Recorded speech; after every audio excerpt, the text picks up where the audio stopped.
Hi students, in last video we learned about the protein synthesis, in which firstly we learned about the central dogma. Generally, central dogma is a continuous process or complete process told about the protein synthesis. Generally central dogma याच्यामध्ये आपण genetic जे काही material आहे त्याच्यानुसार आपण central dogma form करतो. याच्यामध्ये FHC क्रिक यांनी ज्या सेल्समध्ये किंवा ऑर्गॅनिझम्समध्ये किंवा ज्या सेल्समध्ये जो काही पर्टिक्युलर जेनेटिक मटेरियल आहे जो की DNA, ओके, तर जनरली ज्याच्यामध्ये DNA हा जेनेटिक मटेरियल आहे त्याच्यानुसार सांगितलेलं आहे की सेंट्रल डोग्मा काय असू शकतो. तर जनरली DNA पासून mRNA फॉर्म होतो, याला काय म्हटलं जातं, ट्रान्सक्रिप्शन. अँड mRNA पासून polypeptide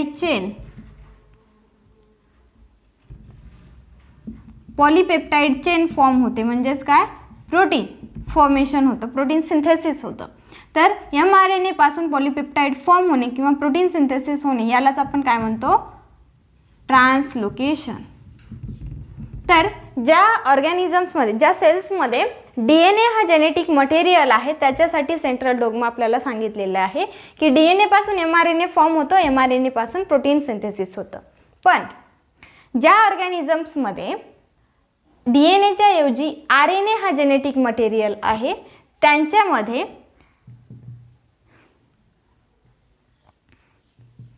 थेमिन and second one is a Baltimore या दोन सायंटिस्टनी ज्या ऑर्गॅनिझम्समध्ये RNA हा जेनेटिक मटेरियल आहे त्यांना काय म्हटलं जातं, रिट्रोव्हायरसेस. ओके, तर व्हायरसेसमध्ये RNA हा जेनेटिक मटेरियल असतो त्याला काय म्हटलं जातं, रिट्रोव्हायरसेस. आणि याच्यामध्ये नेमका सेंट्रल डोग्मा काय आहे, तर जो काही जनरल सेंट्रल डोग्मा आहे, DNA पासून mRNA फॉर्म होतो, mRNA पासून प्रोटीन सिंथेसिस फॉर्म होतं, बरोबर आहे, तेच पॉलीपेप्टाइड. तर हा मेन आहे. पण याच्यामध्येच वन ॲडिशनल थिंग काय होते, तर याच्यामध्ये एक जो पार्ट आहे, जनरली RNA हा जेनेटिक मटेरियल असल्यामुळे RNA पासून अगोदर काय बनतो, तर DNA बनतो आणि DNA पासून पुन्हा mRNA बनतो आणि mRNA पासून प्रोटीन फॉर्मेशन होतं. तर DNA पासून mRNA फॉर्म होणे याला आपण काय म्हणतो, ट्रान्सक्रिप्शन. आणि हाच ट्रान्सक्रिप्शन ज्यावेळेस रिव्हर्स होतो, म्हणजेच काय, RNA पासून उलट DNA फॉर्मेशन होतं, त्याला आपण काय म्हणतो, रिव्हर्स ट्रान्सक्रिप्शन. आणि ज्या ऑर्गॅनिझम्समध्ये रिव्हर्स ट्रान्सक्रिप्शन फॉर्मेशन होतं, म्हणजे ज्याच्यामध्ये RNA हा जेनेटिक मटेरियल आहे, त्या ऑर्गॅनिझम्सला किंवा त्या व्हायरसेसला आपण काय म्हणतो, रिट्रोव्हायरसेस. आणि रिट्रोव्हायरसेसमध्ये जनरली काय होतं, तर रिव्हर्स ट्रान्सक्रिप्शन ऑकर्स होते. याच्यामध्ये आपण एक्झाम्पलमध्ये व्हायरस बघितलेला आहे, HIV. ओके, तर दोन्ही सेंट्रल डोग्मा आपण स्टडी केलेले, एक क्रिकनी सांगितलेला आणि सेकंड वन थेमिन अँड बाल्टिमोर या दोन सायंटिस्टनी सांगितलेला, ज्याच्यामध्ये रिव्हर्स ट्रान्सक्रिप्शनसुद्धा वन ॲडिशनल प्रोसेससुद्धा आहे. तर आपण आजच्या व्हिडिओमध्ये जनरल जी काही प्रोटीन सिंथेसिस आहे ती आपण स्टडी करणार आहोत. तर त्याच्यासाठीचा सेंट्रल डोग्मा आपण पाहिला. तर प्रोटीन सिंथेसिस शॉर्टमध्ये मी तुम्हाला हेट्रोकॅटॅलिटिक DNAचं फंक्शन जे आहे त्याच्यामध्ये ट्रान्सक्रिप्शन हा लास्ट व्हिडिओमध्ये सांगितलेला आहे, ज्याच्यामध्ये फर्स्टली आपण काय पाहणार आहोत, तर protein synthesis. Generally protein synthesis फॉर्मेशनसाठी दोन मेन स्टेप्स आहेत. First one is a transcription and second one is a translation. शॉर्टमध्ये प्रोटीन सिंथेसिस नेमकं काय असतं हे पाहू आणि त्याच्यानंतर वन बाय वन स्टेप्स पाहू. तर सर्वात पहिल्यांदा DNA पासून mRNA फॉर्म होणे याला आपण काय म्हणतो, ट्रान्सक्रिप्शन. त्याच्यानंतर mRNA पासून जो काही प्रोटीन सिंथेसिस होतो किंवा पॉलीपेप्टाइड फॉर्मेशन होतं त्याला आपण काय म्हणतो, ट्रान्सलेशन.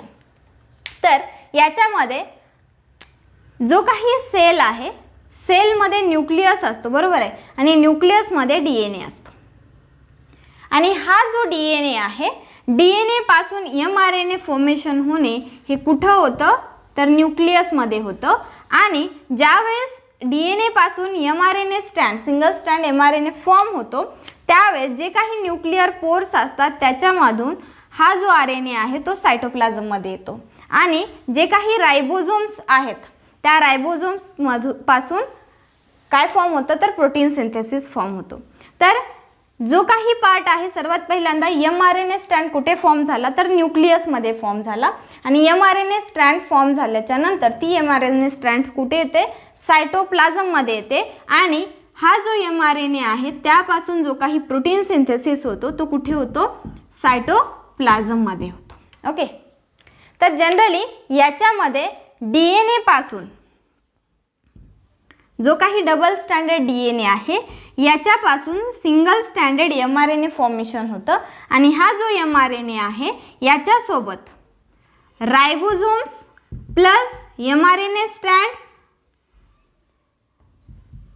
अँड याच्यावरती जे काही कोड्स आहेत, कोडिंग आहे, याच्यापासून जे काही अमायनो ॲसिड्स असतील त्याच्यापासून अमायनो ॲसिडची एक लॉंगेस्ट चेन फॉर्म होते. ओके, तर जे काही longest chain of amino acid असतात त्याला आपण काय म्हणतो प्रोटीन म्हणतो किंवा पॉलिपेप्टाइड म्हणतो. ओके, तर फॉर्म होतो. तर याच्यामध्ये सर्वात पहिल्यांदा आपण ट्रान्सक्रिप्शन जो की DNA पासून mRNA स्ट्रँड कशी फॉर्म होते याबद्दल डिटेलमध्ये स्टडी करू.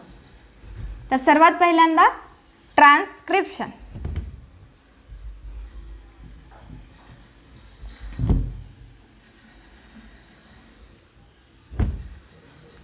आता आपल्याला हे माहीत असणं गरजेचं आहे की ट्रान्सक्रिप्शन जी आहे ती कुठे होते तर न्यूक्लियसमध्ये होते. कुठे होते न्यूक्लियसमध्ये होते. कारण की DNA हा कुठे प्रेझेंट असतो तर न्यूक्लियसमध्ये प्रेझेंट असतो. तर आपण जी काही प्रोसेस पाहतोय ती सेलमधल्या न्यूक्लियसमध्ये होत आहे. तर याच्यामध्ये आपण ट्रान्सक्रिप्शन म्हणजे काय याच्यासाठी डिटेलमध्ये माहिती घेणार आहोत. जनरली याच्यामध्ये आपण प्रत्येक सेलबद्दल स्टडी करतोय, ज्या सेल्समध्ये काय फॉर्म होणार आहे तर प्रोटीन सिंथेसिस होणार आहे. आणि सर्वात पहिल्यांदा त्याच्यामध्ये पहिली स्टेप आपण ट्रान्सक्रिप्शन पाहतोय. तर यूकॅरियोटिक सेलमध्ये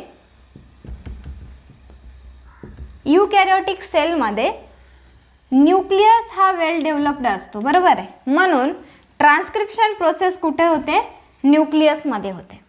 ओके, यूकॅरियोटिक सेलमध्ये न्यूक्लियस हा वेल डेव्हलप्ड असतो, त्याच्यामुळे ट्रान्सक्रिप्शन प्रोसेस ही कुठे होते न्यूक्लियसमध्ये होते. पण प्रोकॅरियोटिक सेल्समध्ये न्यूक्लियस हा वेल डेव्हलप्ड नसतो, बरोबर आहे. त्याच्यामुळे सेलमध्ये जिथे कुठे आपल्याला DNA हा जेनेटिक मटेरियल दिसतो, म्हणजेच काय तर न्यूक्लियोटाइड बेस पेअर, जे काही न्यूक्लियोटाइड आहे जिथे तो प्रेझेंट आहे तिथे आपल्याला तिथेच काय होतो प्रोकॅरियोटिक सेलमध्ये ट्रान्सक्रिप्शन प्रोसेस ही होते. तर याच्यामध्ये सर्वात पहिल्यांदा आपण वेल डेव्हलप्ड जो काही यूकॅरियोटिक सेल आहे त्याच्यामध्ये स्टडी करतोय. तर जनरली प्रोकॅरियोटिक आणि यूकॅरियोटिक सेलमध्ये ज्यावेळेस प्रोटीन सिंथेसिस होते त्यावेळेस जे काही चेंजेस फॉर्म होणार आहेत त्यावेळेस मी सांगेन. पण जनरल जी प्रोसेस आहे दोन्ही सेल्ससाठी जवळपास सेम आहे. ओके, तर याच्यामध्ये सर्वात पहिल्यांदा आपण काय म्हणतोय तर ट्रान्सक्रिप्शन म्हणजेच काय तर DNA पासून mRNA फॉर्म होणे. तर DNA हा डबल स्टँडर्ड आहे आणि mRNA जो फॉर्म होणार आहे तो कसा असणार आहे सिंगल स्टँडर्ड असणार आहे. ओके, तर जो काही डबल स्टँडर्ड DNA आहे तो सर्वात पहिल्यांदा आपण पाहू, ज्याच्यावरती सिंगल स्टँडर्ड RNA कसा फॉर्म होतो. तर आपल्याला डबल स्टँडर्ड DNA जो काही आपण काढतो जो की डबल हेलिकल स्ट्रक्चरमध्ये फॉर्म असतो आणि हा जो डबल हेलिकल स्ट्रक्चर आहे तो आपण काय पाहतोय तर अनवाइंड फॉर्ममध्ये पाहतोय. तर हा अनवाइंड कधी होतो ज्यावेळेस RNA पॉलिमरेज अटॅच होतो त्यावेळेस तो अनवाइंड होतो. म्हणजेच काय तर जे काही हेलिकल स्ट्रक्चर आपल्याला दिसतात ते हेलिकल स्ट्रक्चर्स हे काय होतात 2 सिंगल स्ट्रँडमध्ये आपल्याला स्ट्रेट लाईनमध्ये आपल्याला दिसतात. तर ती जी अनवाइंडिंग आहे त्याबद्दल आपण स्टडी करणार आहोत. तर हा जो डबल स्ट्रँडेड DNA आहे त्याला आपण अनवाइंड फॉर्ममध्ये असताना तो काय होतो तर RNA फॉर्मेशन होतं. तर सर्वात पहिल्यांदा 3' 5' 5' 3' डॅश सुद्धा म्हणू शकता किंवा प्राईम सुद्धा. 3', 5', 5', 3'. तर जनरली काय असतं तर DNAच्या दोन्ही स्ट्रँडची पोलॅरिटी ही काय आहे अपोजिट आहे और डिफरंट आहे. One strand having a polarity is 3' to 5' and second strand is having a polarity is 5' to 3' और 3'.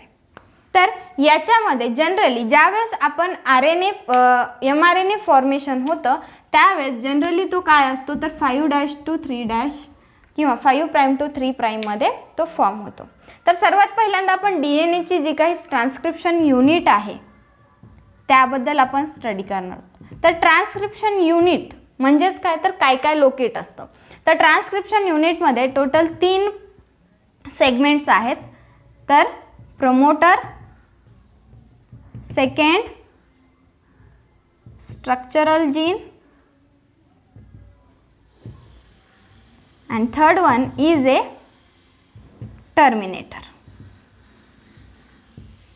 ओके. तर सर्वात पहिल्यांदा ज्याच्या थ्रू आपण पोलॅरिटी पाहतोय जो काही mRNA आहे त्याची पोलॅरिटी काय पाहिजे तर जनरली तो फॉर्म कोणत्या डायरेक्शननी होणार आहे 5' to 3'. मग ज्यावेळेस 5' to 3' फॉर्म होणार असेल त्यावेळेस आपण स्टडी करत असताना जे काही DNA असतील त्याच्यामध्ये पोलॅरिटी ही अपोजिट असते आणि ज्यावेळेस फॉर्मेशन होतं त्यावेळेस वन स्ट्रँड कारण की ते अपोजिट डायरेक्शननी काय करतात मूव्ह करतात. ओके. मग जर समजा हे अपोजिट डायरेक्शननी असतील तर त्यावेळेस ज्यावेळेस हा एका डायरेक्शनने जातोय म्हणजेच काय 5' to 3' फॉर्मेशन होत आहे म्हणजेच याच्यासाठी आपल्याला पोलॅरिटी कोणती पाहिजे याच्या अपोजिट तर पाहिजे 3' to 5'. तर जो काही फॉर्मेशन होणार आहे त्याच्यासाठी आपल्याला पोलॅरिटी पाहिजे असणारा जो काही पोलॅरिटी असणारा जो DNAचा स्ट्रँड आहे त्याला आपण काय म्हणतो टेम्पलेट स्ट्रँड. काय म्हणतो टेम्पलेट स्ट्रँड.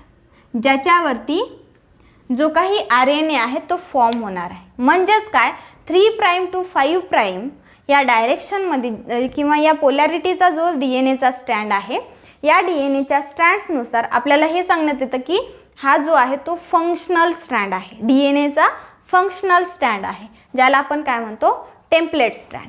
आणि याच टेम्पलेट स्टँडवरती जो काही RNA फॉर्म होणार आहे म्हणजेच काय तर याच्यावरती जे काही कोड्स असतील त्याचे कोडिंग फॉर्मेशन mRNA वरती होणार आहे. म्हणजेच काय तर mRNA स्ट्रँड आणि जो काही अपोजिट स्ट्रँड आहे 5' to 3' त्यांची जी काही कोडिंग आपण पाहणार आहोत ती कशी असणार आहे सेम असणार आहे. बरोबर आहे. तर हे जे काही सेम स्ट्रँड्स दिसणार आहेत म्हणजेच काय तर 5' to 3' असणारा जो DNAचा स्टँड आहे याची कॉपी कशावरती होणार आहे mRNA वरती होणार आहे. मी ज्यावेळेस डायग्राम काढेन किंवा ज्यावेळेस प्रोसेस दाखवेन त्यावेळेस तुम्हाला लक्षात येईल. तर सेम याची कॉपी mRNA वरती होणार आहे. म्हणजेच काय तर हा काय असणार आहे कोडिंग स्ट्रँड. Coding strand. आणि जो काही कोडिंग स्ट्रँड आहे त्याला आपण काय म्हणतो सेन्स स्ट्रँड. सेकंड नाव काय आहे सेन्स स्ट्रँड. आणि टेम्पलेट स्ट्रँड जो आहे तो सेन्स स्ट्रँडच्या अपोजिट आहे म्हणून आपण त्याला काय म्हणतो अँटी सेन्स स्ट्रँड. ओके. आणि याच्यावरती DNA वरती 3 आपण काय बघणार आहोत सेगमेंट्स बघणार आहोत. ओके.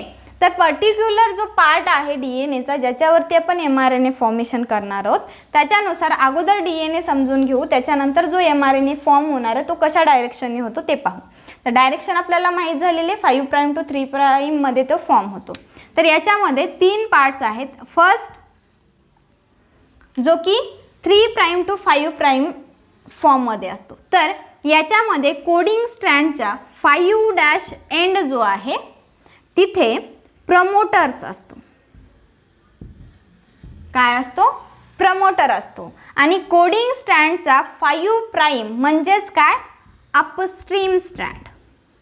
काय असणार आहे? अपस्ट्रीम असणार आहे. ओके, आपण कशाबद्दल बोलतोय? कोडिंग स्ट्रँडबद्दल. जर आपण DNAचा 5 प्राइम पकडला म्हणजेच काय, तर तो पार्ट कोणता असणार आहे? प्रमोटर साईट असणार आहे. आणि ही जी प्रमोटर साईट आहे ती 5 प्राइम एंडला आहे, म्हणून ती काय आहे? अपस्ट्रीम आहे.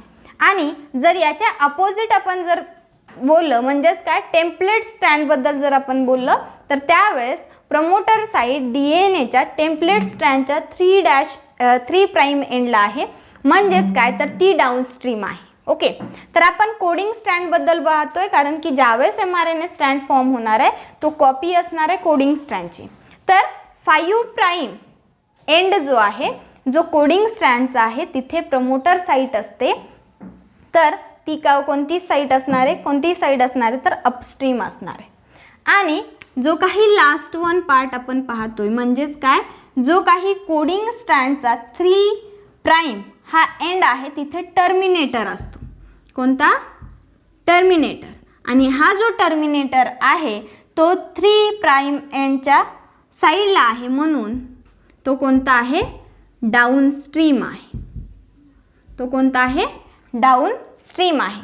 कोडिंग स्ट्रँडच्या बाबतीत 3 प्राइम एंडला असणारा जो टर्मिनेटर साईट आहे तो डाऊनस्ट्रीमला आहे. पण याच्या अपोजिट जर बोललं तर टेम्पलेट स्ट्रँडवरती 5 प्राइम आहे. 5 प्राइम एंडवरती टर्मिनेटेड साईट आहे, म्हणजेच काय, ती कोणती असणार आहे? अपस्ट्रीम साईट असणार आहे. ओके, इथे सुद्धा आपण अपोजिट बोलू शकतो. कोडिंग स्ट्रँडच्या 5 प्राइम एंडला असणारा जो प्रमोटर साईट आहे तो अपस्ट्रीमला आहे. आणि टेम्पलेट स्ट्रँडच्या 3 प्राइम एंडला असणारा प्रमोटर साईट जो आहे तो डाऊनस्ट्रीम आहे. याच्या अपोजिट टर्मिनेटेड साईटबद्दल जर बोललं तर कोडिंग स्ट्रँडच्या 3 प्राइम एंडला असणारा टर्मिनेटर साईट हा डाऊनस्ट्रीम आहे. आणि 5 प्राइम एंड टेम्पलेट स्ट्रँडला जो काही टर्मिनेटर साईट आहे तो अपस्ट्रीम आहे. ओके, तर हे त्यांच्या अपोजिट असणार आहे. तर कोडिंग साईटचा 5 प्राइम जो की अपस्ट्रीम आहे आणि टर्मिनेटर साईट हा डाऊनस्ट्रीम आहे. 5 प्राइम अँड 3 प्राइम. तर हा झाला प्रमोटर साईट, हा झाला टर्मिनेटर साईट.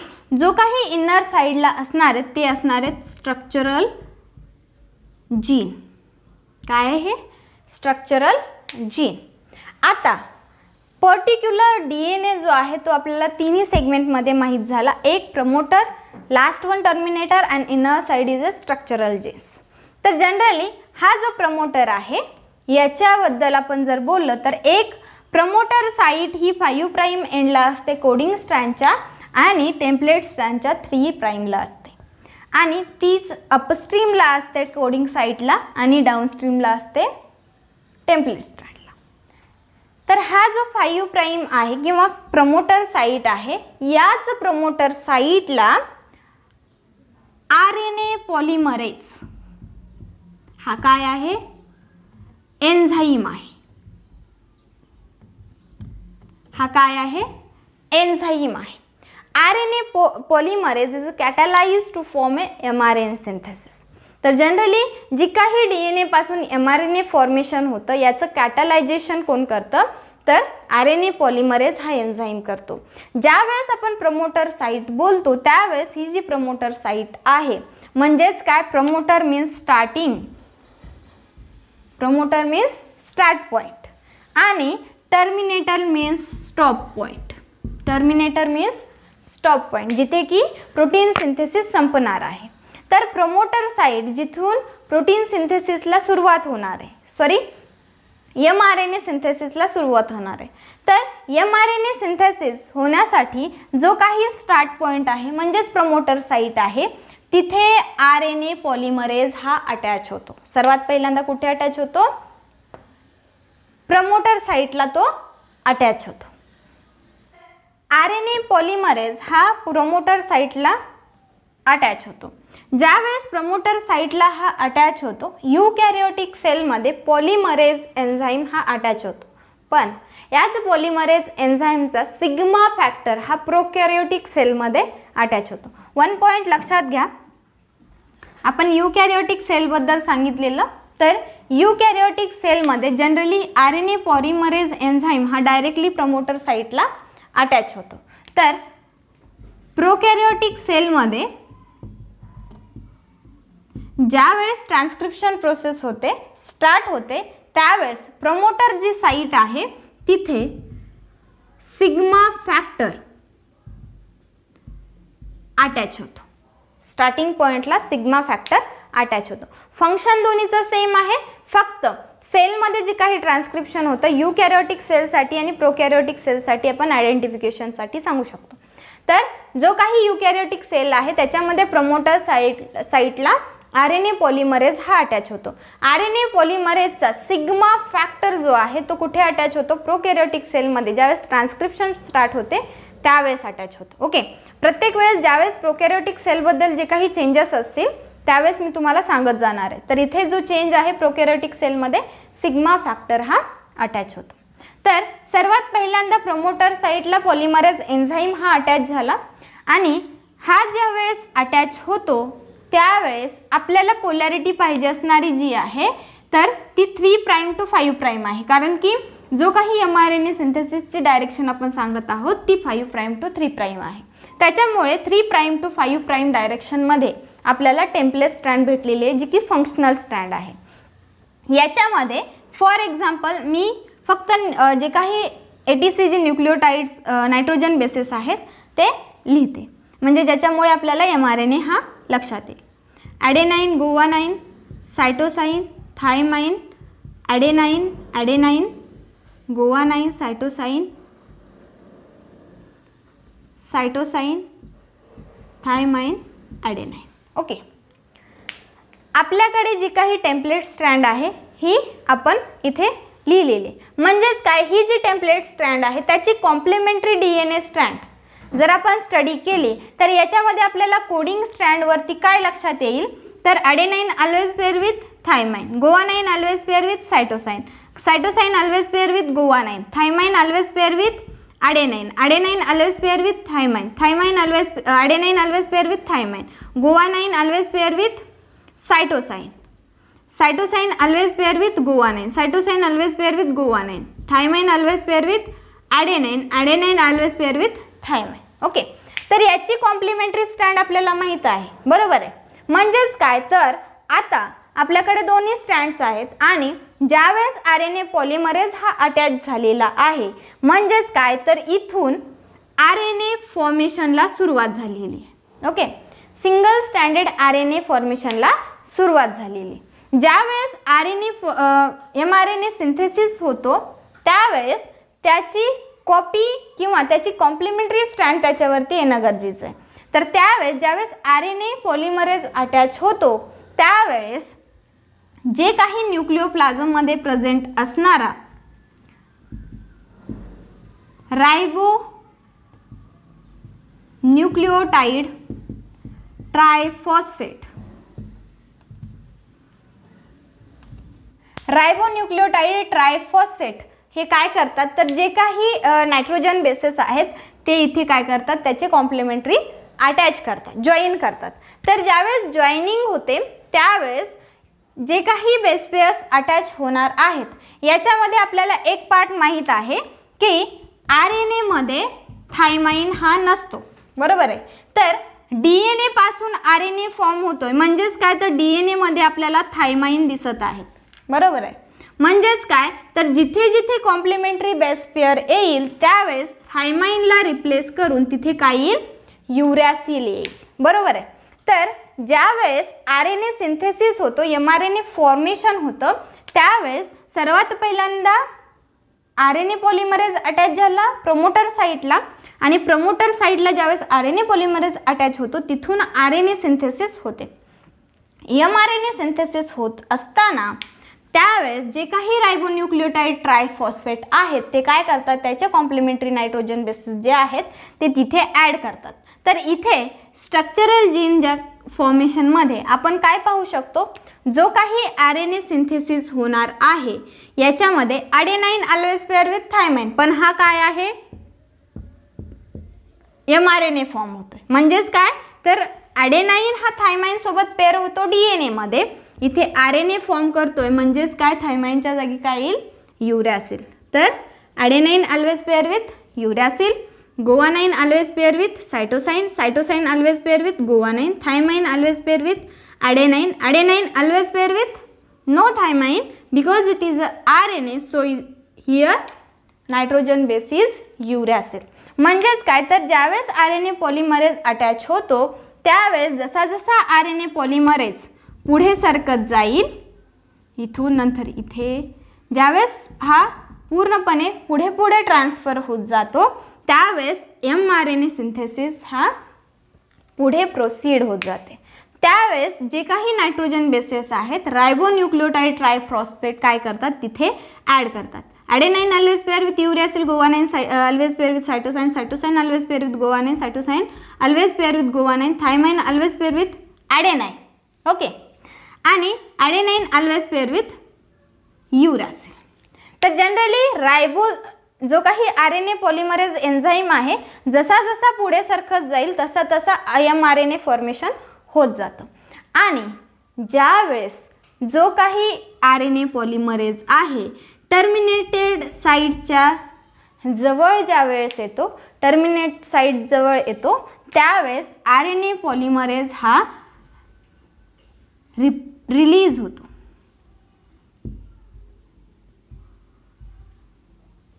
RNA पॉलिमरेज हा रिलीज होतो आणि जी काही साईट आहे ती स्टॉप करण्यासाठी तिथे काय येतो, RH factor, RH2 row factor. आणि ज्यावेळेस टर्मिनेटेड साईटला RNA पॉलिमरेज हा रिलीज झाला म्हणजेच काय तर mRNA फॉर्मेशन तिथे स्टॉप होते. ज्यावेळेस mRNA फॉर्मेशन स्टॉप होते ती स्टॉप करण्यासाठी जो फॅक्टर आहे तो आहे रो फॅक्टर.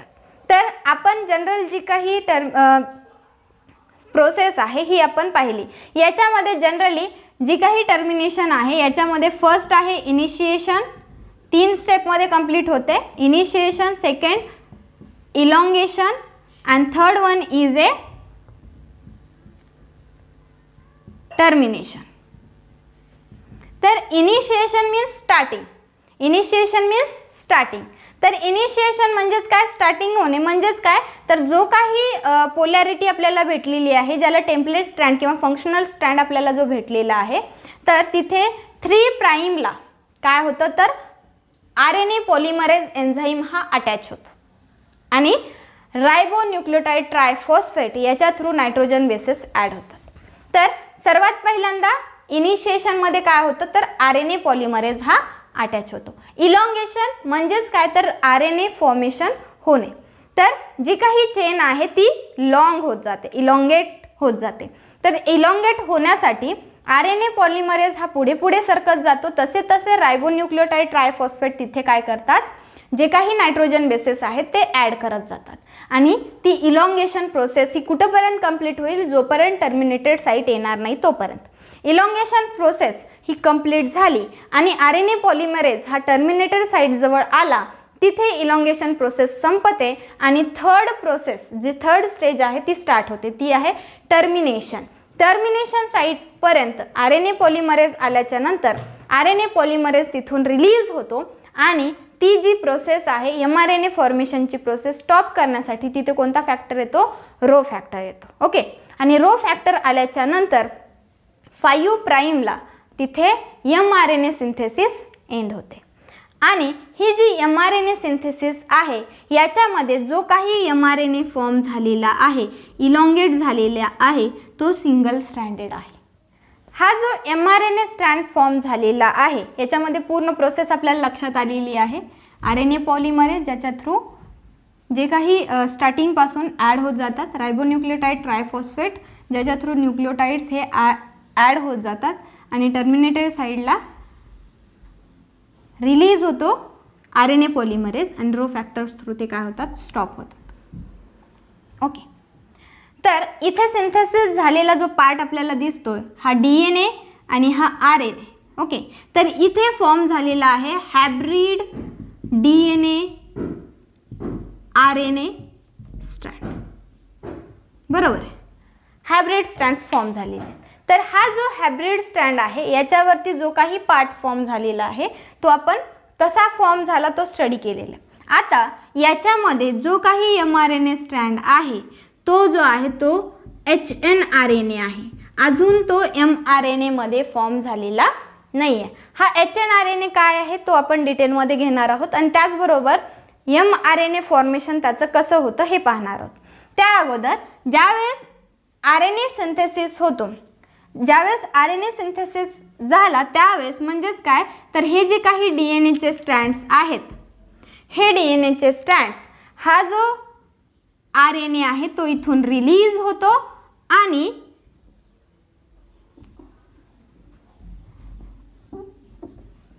ज्यावेळेस RNA सिंथेसिस झाला त्यावेळेस तो रिलीज होतो आणि हे जे दोन स्ट्रँड्स आहेत ते पुन्हा काय होतात कॉइल्ड फॉर्ममध्ये होतात आणि त्याचं फंक्शन त्याचं जे काही फंक्शन आहे ते करू लागतात. आता आपण याच्यामध्ये स्टडी केलेला पार्ट कोणता आहे तर आपण DNA पासून जो काही mRNA आहे तो RNA आहे तो फॉर्म झालेला आपण स्टडी केला. तर जनरली जो काही फॉर्म झालेला आहे तो mRNA नसून तो HNRNA आहे. कोणता आहे HNRNA. आता मी सिंपल डायग्राम काढते.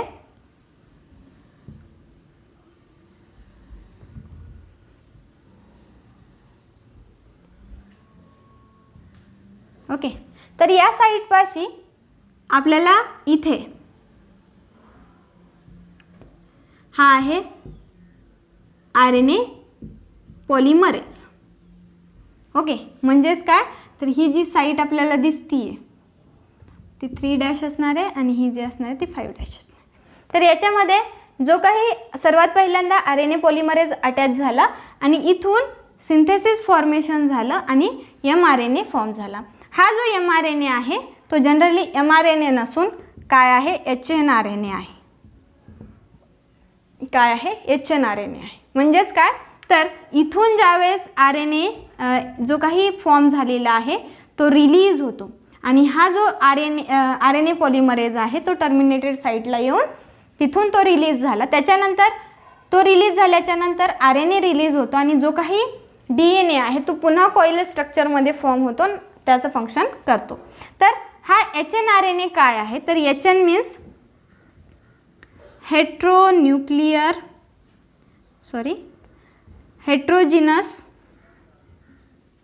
Nuclear RNA. HNRNA means heterogeneous nuclear RNA. याला हेट्रोजिनस न्यूक्लियर RNA का म्हणतात कारण की हा जो RNA फॉर्म झालेला आहे याच्यावरती आपल्याला दोन न्यूक्लियोटाइड्स हे आपल्याला दिसतात ज्याच्यामध्ये काही एक्सप्रेस्ड आहेत काही एक्सप्रेस्ड नाही. म्हणजेच काय तर काही पार्ट हा कोडिंग फॉर्ममध्ये आहे आणि काही पार्ट हा नॉन कोडिंग पार्टमध्ये आहे. म्हणजेच काय तर HNRNA मध्ये इंट्रॉन्स अँड एक्झॉन्स प्रेझेंट असतात. मी अगोदरच्या व्हिडिओमध्ये पण सांगितलेलं आहे इंट्रॉन्स म्हणजे काय एक्झॉन्स म्हणजे काय. तर introns means non expressive or a non coding part, non coding site आणि exons means expressive and coding site. Okay, तर जनरली याच्यामध्ये जे काही पार्ट्स आहेत याच्यामध्ये हा जो पार्ट आपल्याला दिसतोय तो आहे इंट्रॉन आणि हा जो डार्क पार्ट दिसतोय तो आहे एक्झॉन. म्हणून आपण या mRNAला काय म्हणतो HNRNA. आणि mRNA मध्ये फक्त आणि फक्त एक्झॉन्स असतात, कोडिंग पार्ट्स असतो त्याला आपण mRNA म्हणतो. तर HNRNA पासून mRNA फॉर्म झाल्याच्या नंतर ट्रान्सक्रिप्शन एंड होतो. तर हा जो HNRNA आहे याच्यापासून जो mRNA फॉर्म होतो त्याला काय म्हटलं जातं प्रोसेसिंग ऑफ mRNA और मॅच्युरेशन ऑफ mRNA. ओके, म्हणजेच काय तो जो काही HNRNA आहे जो की DNA स्ट्रँडपासून फॉर्म झालेला आहे ज्याच्यामध्ये इंट्रॉन्स आणि एक्झॉन्स आहेत त्याला आपण HNRNA म्हणतो. पण जो काही फक्त एक्झॉन्सपासून बनलेला आहे त्याला आपण mRNA म्हणतो. तर हा जो काही HNRNA आहे याच्यापासून ज्यावेळेस आपण mRNA फॉर्म करतो तर त्यावेळेस त्याला काय म्हटलं जातं प्रोसेसिंग ऑफ mRNA और मॅच्युरेशन ऑफ mRNA. तर जनरली ज्यावेळेस RNA सिंथेसिस होतं तर आपण सांगितलेलं आहे. आता प्रोसेसिंग आपण स्टडी करण्या अगोदर वन शॉर्ट पार्ट पाहू. तर जनरली प्रोकॅरियोटिक सेल्स जे आहेत, सेल्स जनरली आपण काय सांगितलेलं आहे तर RNA हे 3 टाईप्सचे आहेत. RNA हे 3 टाईप्सचे आहेत. एक rRNA, रायबोझोमल RNA, tRNA, transfer RNA, mRNA, Messenger RNA. बरोबर आहे. प्रत्येकामध्ये 3 टाईप्सचे RNA हे असतात. तर जनरली प्रोकॅरियोटिक सेलमध्ये फक्त सिंगल RNA पॉलिमरेज थ्रू, फक्त एकाच polymerase RNA polymerase enzyme through rRNA, mRNA and tRNA synthesise होतात. ट्रान्सक्रिप्शन प्रोसेसमध्ये फक्त RNA पॉलिमरेज थ्रू 3 टाईप्सचे RNA काय केले जातात, सिंथेसाइज केले जातात. पण यूकॅरियोटिक सेलमध्ये मात्र वेगळं आहे. यूकॅरियोटिक सेलमध्ये जनरली 3 टाईपचे RNA पॉलिमरेज आहेत. First one RNA polymerase first, RNA polymerase second, RNA polymerase third. तर जनरली 3 टाईपचे RNA पॉलिमरेज एन्झाईम प्रेझेंट आहेत. RNA polymerase first, RNA polymerase second आणि RNA पॉलिमरेज थर्ड. या 3 डिफरंट RNA पॉलिमरेजचा यूज करून different RNA synthesise केले जातात. तर generally जो काही RNA पॉलिमरेज फर्स्ट आहे हा एन्झाईम ट्रान्सक्राइब बाय और transcript by rRNA. rRNA transcript कोणत्या एन्झाईम थ्रू केलं जातं तर RNA पॉलिमरेज फर्स्ट थ्रू केलं जातं. RNA पॉलिमरेज सेकंड जो आहे ज्याचा यूज करून आपण mRNA सिंथेसिस करतो. तर mRNA and hnRNA, mRNA and hnRNA याचं सिंथेसिस कोणत्या एन्झाईम थ्रू होतं, RNA पॉलिमरेज सेकंड थ्रू होतं. mRNA ज्याला प्रायमरीज ट्रान्सक्रिप्ट म्हणतो आणि hnRNA जो की काय आहे, हेट्रोजिनस न्यूक्लियर RNA. हे कशापासून सिंथेसाइज केलं जातं तर RNA पॉलिमरेज सेकंड. तुम्हाला MCQ मधून विचारलं जाऊ शकतं की तुम्ही यूकॅरियोटिक सेलमध्ये जर mRNA किंवा प्रायमरी ट्रान्सक्रिप्ट फॉर्म करताय त्यावेळेस कोणत्या एन्झाईमचा यूज केला जातो तर तो आहे RNA polymerase second. Which enzyme is used for the transcript of mRNA? Answer is RNA polymerase second. तर RNA पॉलिमरेज थर्ड या एन्झाईमचा यूज करून आपण tRNA and snRNA smaller nuclear RNA formation करता येतं. तर हे जे आहेत मेन पॉईंट्स आहेत. फक्त प्रोकॅरियोटिक सेलमध्ये फक्त आणि फक्त एकच टाईपचा एन्झाईम आहे RNA पॉलिमरेज ज्याच्या थ्रू आपण सगळे RNAs सिंथेसाइज करू शकतो. पण यूकॅरियोटिक सेलमध्ये डिफरंट एन्झाईम्स आहेत. RNA पॉलिमरेजमध्येच त्याचे सबटाईप्स आहेत ज्याच्या थ्रू आपण वेगवेगळे RNAs टाइप्स फॉर्म करू शकतो. ज्याच्यामध्ये RNA पॉलिमरेज फर्स्ट या एन्झाईमचा यूज करून आपण rRNA सिंथेसाइज करू शकतो, ट्रान्सक्रिप्ट करू शकतो. RNA polymerase second through mRNA आणि hnRNA ट्रान्सक्रिप्ट करू शकतो आणि RNA पॉलिमरेज थर्ड थ्रू आपण tRNA और snRNA फॉर्म करू शकतो. तर जनरली आपण RNA पॉलिमरेज सेकंड याचा यूज करून hnRNA हा फॉर्म केलेला आहे. आता हा जो hnRNA आहे या hnRNA पासून जोपर्यंत mRNA फॉर्म होत नाही तोपर्यंत ट्रान्सक्रिप्शन कंप्लीट होत नाही. तर आता जो काही आपल्याला भेटलेला आहे तो hnRNA आहे. तर जनरली हा जो hnRNA आहे याच्यामध्ये काय काय प्रोसेसेस होतात ज्याच्या थ्रू mRNA फॉर्म होतो. तर सर्वात पहिल्यांदा जे काही पार्ट्स तुम्हाला दिसतात इंट्रॉन अँड एक्झॉन, तर आपण काय म्हणलेलं आहे जो काही पार्ट असणार आहे तो पार्ट कोणता असणार आहे mRNAचा तर only formed from the exons. Exons पासून बनलेला जो पार्ट आहे त्याला आपण mRNA म्हणतो. म्हणजेच काय तर आपल्याला इंट्रॉन हे काढून टाकावे लागते.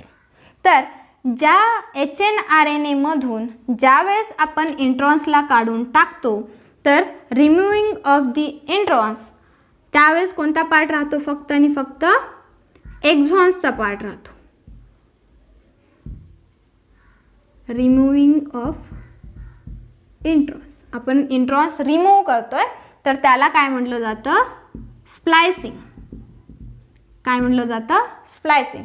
Splicing means removing of the intron part from the HNRNA is non as a splicing. तर फक्त आणि फक्त उरतो कोणता? तर एक्झॉन्स.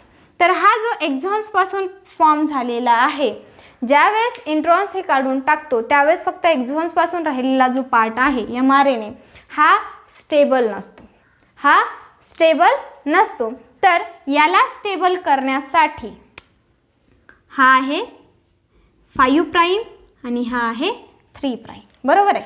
तर जो काही एक्झॉन्सपासून फॉर्म झालेला आहे हे स्टेबल होत नाही. याच्यासाठी याला स्टेबल करण्यासाठी काय केलं जातं? जर जो काही 5 प्राइम आहे, जो काही 5 प्राइम आहे इथे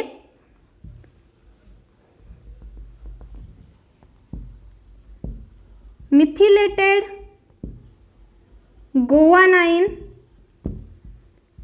ट्रायफॉस्फेट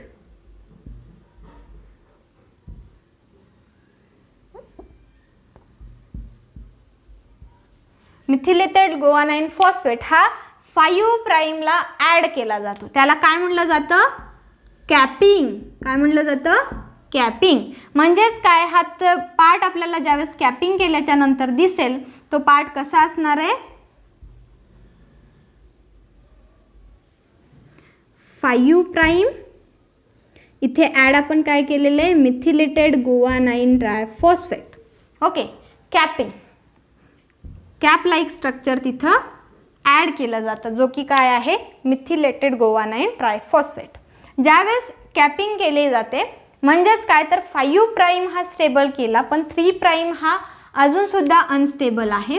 तर 3 प्राइमला ज्यावेळेस आपण स्टेबल करण्यासाठी काय केलं जातं? तर पॉली ॲडिनायलेशन. पॉली ॲडिनायलेशन म्हणजेच पॉली ॲडेनाइन्स हे ॲड केले जातात आणि त्याला काय म्हटलं जातं? टेलिंग. काय म्हटलं जातं? टेलिंग. तर यावेळेस जो काही पार्ट आपल्याला दिसेल तो पार्ट असा असणार आहे. हा आहे 5 प्राइम जिथे आहे कॅप मिथिलेटेड गुआनाइन फॉस्फेट. हा 5 प्राइमला कॅपिंग झाली आणि हे पूर्ण एक्झॉन स्ट्रक्चर्स आहेत. आणि हा जो 3 प्राइम आहे इथे पॉली ॲडिनायलेशन म्हणजेच काय, तर आपण ॲडेनाइन्स हे काय केलेले आहेत? ॲड केलेले आहेत, जे की पॉली आहेत म्हणजे मेनी असणार आहेत. ओके. तर हा जो स्ट्रक्चर आहे तो काय असणार आहे? mRNA.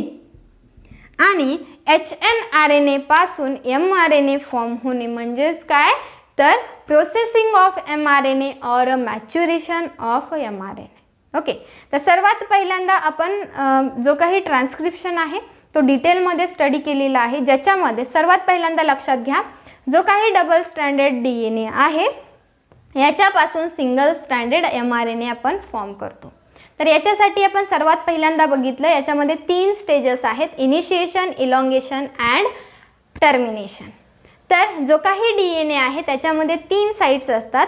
फर्स्ट प्रमोटर मध्ये जे काही पार्ट्स आहे तो आहे स्ट्रक्चरल जीन आणि लास्ट वन पार्ट आहे तो terminator. Promoter is the formation और a starting point of the mRNA synthesis. तर प्रमोटर साइड जो आहे तो असतो 3 प्राइम एंडला आणि तिथे ज्यावेळेस फॉर्मेशन होतं किंवा जो काही टेम्पलेट स्ट्रँड आहे त्याच्या 3 प्राइम एंडला इनिशिएशन स्टेजेसमध्ये RNA पॉलिमरेज हा अटॅच होतो. ज्यावेळेस RNA पॉलिमरेज अटॅच होतो त्यावेळेस जे काही रायबोन्यूक्लियोटाइड ट्रायफॉस्फेट हे न्यूक्लिओप्लाझममध्ये प्रेझेंट आहेत ते काय करतात, त्याचे कॉम्प्लिमेंटरी नायट्रोजन बेसेस तिथे ॲड करायला सुरुवात करतात. तर ज्यावेळेस इनिशिएशन कंप्लीट होतं म्हणजेच काय, RNA पॉलिमरेज अटॅच झाला त्याच्यानंतर जो काही सेकंड वन स्टेज आहे ती आहे इलॉंगेशन. जसे जसे रायबोन्यूक्लियोटाइड ट्रायफॉस्फेट जसे जसे नायट्रोजन बेसेस ॲड करत जातील तशी तशी mRNAची स्ट्रँड काय होत जाते, इलॉंगेट होत जाते आणि त्याला आपण काय म्हणतो, इलॉंगेशन. इलॉंगेशन कुठंपर्यंत होईल, टर्मिनेटर पॉईंटपर्यंत. आणि ज्यावेळेस 5 प्राइमच्या जवळ ज्यावेळेस RNA पॉलिमरेज येतो तिथे इलॉंगेशन एंड होतो आणि तिथे स्टार्ट होतो third stage is a termination site. Termination पॉईंटला किंवा टर्मिनेशन स्टेजला RNA पॉलिमरेज 5 प्राईमच्या जवळ आल्याच्या नंतर RNA पॉलिमरेज हा काय होतो, रिलीज होतो आणि तिथे स्टॉप करण्यासाठी रो फॅक्टर हा अटॅच होतो आणि टर्मिनेशन साईटला RNA सिंथेसिस होणं स्टॉप होतं. तिथे ज्यावेळेस आपण स्ट्रक्चर पाहतो तो फॉर्म होतो हायब्रिड DNA RNA स्ट्रँड आणि जो काही स्ट्रँड फॉर्म झालेला आहे तो mRNA नसून तो असतो hnRNA. कारण की ज्यावेळेस सिंथेसिस होतो त्यावेळेस आपल्याला त्याच्यावरती इंट्रॉन्स आणि एक्झॉन्स दिसतात आणि mRNA हा फक्त आणि फक्त एक्झॉन्स पासून फॉर्म झालेला असतो. तर जे काही एक्झॉन्स आणि इंट्रॉन्स पासून बनलेला आहे तो आहे hnRNA, हेटेरोजिनस न्यूक्लियर RNA. या hnRNA पासून mRNA फॉर्म करणे म्हणजेच काय तर प्रोसेसिंग ऑफ mRNA और मॅच्युरेशन और मॅच्युरिंग ऑफ mRNA. तर याच्यामध्ये जे काही इंट्रॉन्स आहेत त्याला रिमूव्ह करणे म्हणजे स्प्लायसिंग आणि RNAला स्टेबल करण्यासाठी जो काही एक्झॉन्स पासून बनलेला आहे ज्याच्यामधून इंट्रॉन्स आपण काढून टाकलेले आहेत तो स्टेबल राहत नाही तर त्याला स्टेबल करण्यासाठी 2 प्रोसेस आहेत, एक आहे कॅपिंग आणि एक आहे टेलिंग. कॅपिंग म्हणजेच काय तर 5 प्राईम एंडला मिथिलेटेड गुआनाइन ट्रायफॉस्फेट ॲड करणे, कॅप लावणे ज्याच्यामुळे 5 प्राईम हा स्टेबल होतो. पण 3 प्राईम जो आहे त्याला स्टेबल करण्यासाठी टेलिंग प्रोसेस आहे ज्याच्यामध्ये आपण काय करतो पॉलीॲडिलाइनेशन ही प्रोसेस करतो ज्याच्यामध्ये ॲडेनाइन हे पॉली स्ट्रक्चरमध्ये ॲड करतो, मेनी ॲडेनाइन्स हे ॲड करतो. म्हणजेच काय 5 प्राईम अँड 3 प्राईम ज्यावेळेस स्टेबल होतील त्यावेळेस mRNA हा फॉर्म होतो आणि mRNA हा फक्त आणि फक्त एक्झॉन्सपासून बनलेला आहे. Introns is a non coding part and exons is a expressive or a coding part. आपल्याला फक्त आणि कोडिंग पार्ट लागतो कारण की आपण तो जो mRNA आहे तो मॅसेंजर RNA हा यूज करणार आहोत कशासाठी प्रोटीन सिंथेसिससाठी. म्हणजे प्रोटीन सिंथेसिससाठी जे काही कोड्स फॉर्म होणार आहेत त्या कोड्सना यूज करून आपण प्रोटीन पॉलीपेप्टाइड चेन फॉर्म करणार. तर ती पॉलीपेप्टाइड चेन फॉर्म करण्यासाठी आपल्याला कोणता पार्ट लागणार आहे तर मॅसेंजर RNA जो की कोडिंग पार्टमध्ये आहे तो लागतो. म्हणून आपण त्या hnRNA पासून त्याला काय केलेलं आहे mRNA मध्ये फॉर्म केलेलं.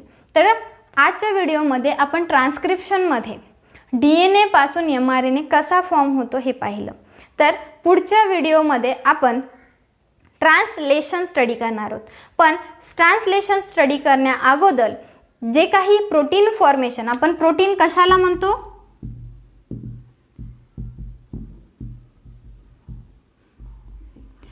Protein is a polyamino acid chain.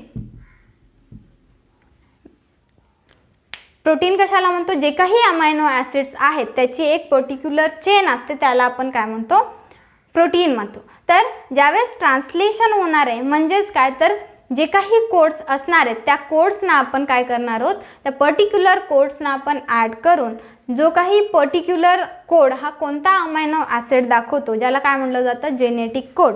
तर जो काही जेनेटिक कोड आहे म्हणजेच काय पर्टिक्युलर कोड हा पर्टिक्युलर अमायनो ॲसिड सिंथेसाइज करतो किंवा दाखवतो तो जो आहे ते कोणते आहेत आणि ते कसे फॉर्म होतात आणि कोणत्या कोडला आपण कोणता अमायनो ॲसिड आहे हे कोडिंग अँड अँटीकोडिंग पार्टमधून जेनेटिक कोड थ्रू काय करणार आहोत शिकणार आहोत. तर पुढच्या पार्टमध्ये आपण जेनेटिक कोड घेऊ आणि त्याच्यानंतर ट्रान्सलेशन आणि ट्रान्सलेशन झाल्याच्या नंतर आपल्याला protein synthesis protein formation each सेलमध्ये कसा फॉर्म होतो हे आपल्याला शिकायला भेटेल. किंवा कारण की प्रत्येक सेलला प्रोटीनची रिक्वायरमेंट असते, प्रत्येकाला गरज आहे की प्रोटीन सिंथेसिस करणं.